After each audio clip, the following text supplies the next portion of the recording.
Assalamualaikum warahmatullahi wabarakatuh. Hai teman-teman, bagaimana kabarnya hari ini? Semoga dalam keadaan sehat selalu ya. Untuk pertemuan kali ini, kita akan belajar tentang kegiatan distribusi dan kegiatan konsumsi. Kegiatan distribusi. Barang hasil produksi tidak mempunyai nilai guna kalau tidak sampai ke tangan konsumen. Misalnya, tas yang dihasilkan pabrik tidak akan sampai ke konsumen kalau tidak ada yang menyalurkan ke konsumen, baik secara perorangan maupun oleh suatu lembaga. Sebagus apapun barang hasil produksi, tidak ada gunanya kalau barang tersebut tidak dapat dinikmati konsumen. Hasil produksi akan sampai ke konsumen dengan kegiatan yang disebut dengan distribusi. Kegiatan distribusi dapat diartikan sebagai kegiatan pemasaran yang berusaha memperlancar dan mempermudah penyampaian barang dan jasa sehingga penggunaannya sesuai dengan yang diperlukan.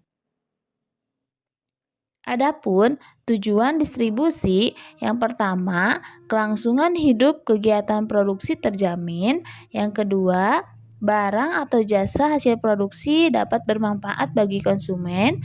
Yang ketiga, konsumen dapat mendapatkan barang yang dibutuhkan dengan mudah.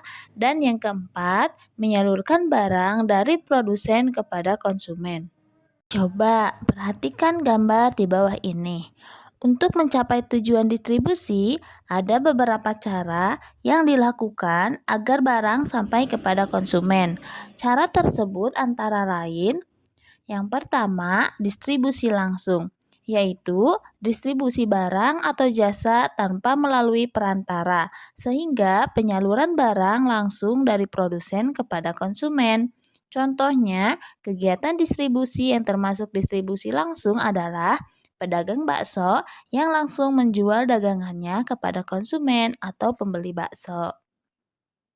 Yang kedua, distribusi semi langsung, yaitu sistem distribusi dari produsen kepada konsumen melalui pedagang perantara yang merupakan bagian dari produsen.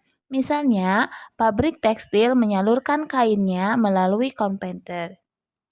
Yang ketiga, distribusi tidak langsung, yaitu sistem distribusi dari produsen kepada konsumen melalui agen, grosir, makelar, komisioner, dan pedagang kecil yang bertindak sebagai perantara.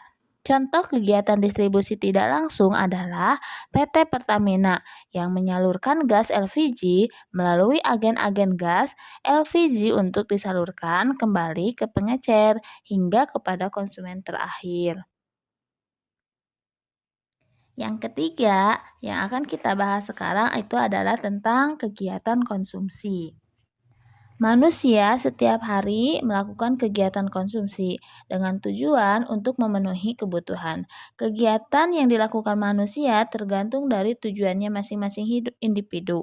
Kegiatan tersebut akan terus dilakukan oleh karena kebutuhan manusia semakin bertambah dengan dihadapkan pada alat pemenuhan kebutuhan yang terbatas.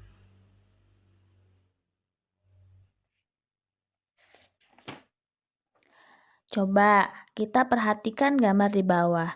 Bagaimana sekelompok orang makan di restoran pada saat jam makan siang. Kegiatan tersebut merupakan kegiatan konsumsi. Bagaimana dengan kegiatan konsumsi kalian? Masing-masing siswa mempergunakan barang disesuaikan dengan keinginan siswa sendiri.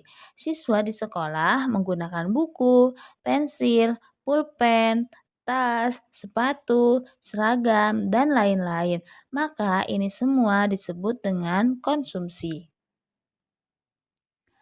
Konsumsi adalah kegiatan memakai, menggunakan secara berkali-kali untuk menghabiskan produk yang dimiliki guna memenuhi kebutuhan hidupnya. Adapun contoh dari kegiatan konsumsi yaitu guna untuk memenuhi kebutuhan sehari-hari, konsumsi tak selalu mengonsumsi makanan saja. Ini karena konsumsi juga bisa berhubungan dengan barang atau jasa. Berikut contoh kegiatan konsumsi.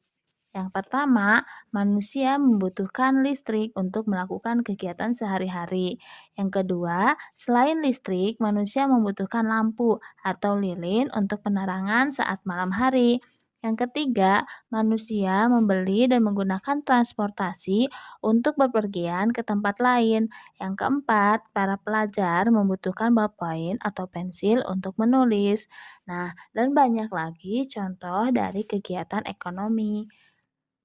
Sekian untuk sekarang, terima kasih.